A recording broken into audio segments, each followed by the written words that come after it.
Hello viewers, গতকালকে ফাইবারের sperm message নিয়ে আমি একটা ভিডিও চ্যানেলে আপলোড করেছিলাম। এরপর আজকে সকালে আমার এখানে ২টা মেসেজ আসছে। তো আমি ভাবলাম যে আপনাদের সাথে একটু শেয়ার করি যে ২টা মেসেজ ২ জায়গা থেকে এসেছে। কিন্তু আমাকে যে ডকুমেন্টস পাঠিয়েছে সেটা কিন্তু এক। তো সেই ২ জায়গার ২ জন ফেক বায়ার আমাকে একই মেসেজ পাঠিয়েছে।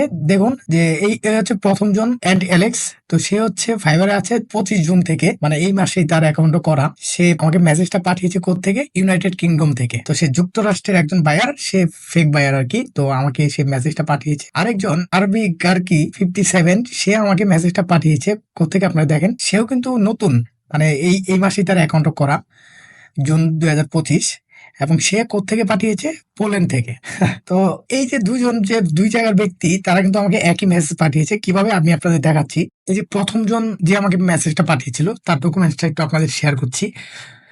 তো সে কিন্তু দেখেন তার অ্যাড্রেসটা দেখেন, fiverr.com/b4/payments/new। তো এই যে সেশন আইডি যেটা আছে, এটা আপনারা একটু খেয়াল করেন, 66, লাস্ট ডিজিট হচ্ছে 2721B। তো এই হচ্ছে তার ইনফরমেশন। তো এখানে ইন্টারেস্টিং একটা ব্যাপার হচ্ছে, এই যে মেইলটা, এই মেইলটা আপনারা একটু খেয়াল করেন। তার বিলিং ইনফরমেশন পেপালে করা, তার এখানে মেইলটা দেখাচ্ছে। তো মেইলটা আপনারা একটু দেখেন যে m***0@gmail.com।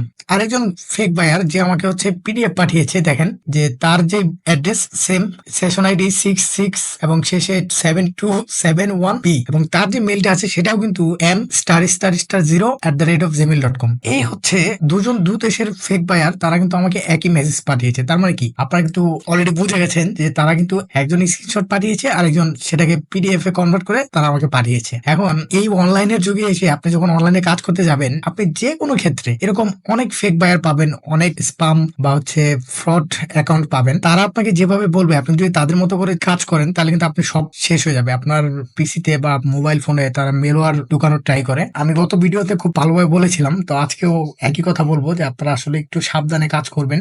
আপনাকে এটা মাথায় রাখতে হবে যে আপনি যত সহজে কাজ করতে পারবেন, আপনি কিন্তু তত সহজেই একটা ফাঁদে পড়ে যেতে পারেন। তো সেই ফাঁদ এড়ানোর জন্য অবশ্যই সতর্ক থাকতে হবে।